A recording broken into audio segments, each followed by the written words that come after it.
అసలు అనుకోలేదు ఈ ట్రెక్, ఈ ల్యాండ్‌స్కేప్, ఈ వ్యూస్ ఇలా ఉంటాయని.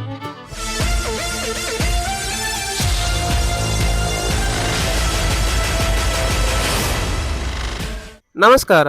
Welcome to Gangadikal documentary series episode 3. ఈ ట్రైల్ టోటల్ 8 కిలోమీటర్స్. 4 కిలోమీటర్స్ సమ్మిట్‌కి, 4 కిలోమీటర్స్ ఫారెస్ట్ నుండి బ్యాక్ జర్నీ. ట్రెక్ స్టార్ట్ చేసినప్పుడు మాకేం కనిపించలేదు. వర్షం పడుతుంది. వర్షం పడితే బిస్కెట్ అయిపోతుంది మన ప్లాన్. బిస్కెట్ అవ్వకూడదు.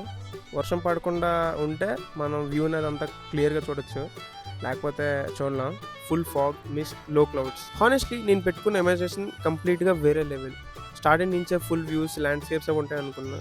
ట్రెక్ చేస్తున్న కొద్దీ నాలో ఒక డౌట్ బిల్డ్ అవ్వడం స్టార్ట్ అయ్యింది. అసలు వ్యూస్ ఉంటాయా? నేను పెట్టుకున్న హైప్ ఈ ట్రెక్ రీచ్ అవుతుందా?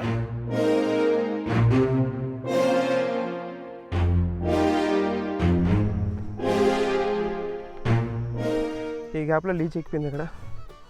ఇగో ఇగో, అయ్యో. బట్ అప్పుడే నాకు ఒక రియలైజేషన్ వచ్చింది. ట్రెక్స్ అంటే సమ్మిట్ రీచ్ అవ్వడం మాత్రమే కాదు, పర్ఫెక్ట్ వ్యూ చేస్ చేయడం కూడా కాదు. అవి జర్నీ గురించి ఉంటాయి. ప్రతి స్టెప్, ప్రతి కన్వర్జేషన్, వెదర్ చేంజెస్, అన్సర్టనిటీ, నేచర్లో కంప్లీట్లీ ప్రెజెంట్గా ఉండే ఫీలింగ్ గురించి ఉంటాయి. డెస్టినేషన్ ఒక మెమొరీ ఇస్తుంది, కానీ ఆ మెమొరీకి మీనింగ్ ఇచ్చేది జర్నీ.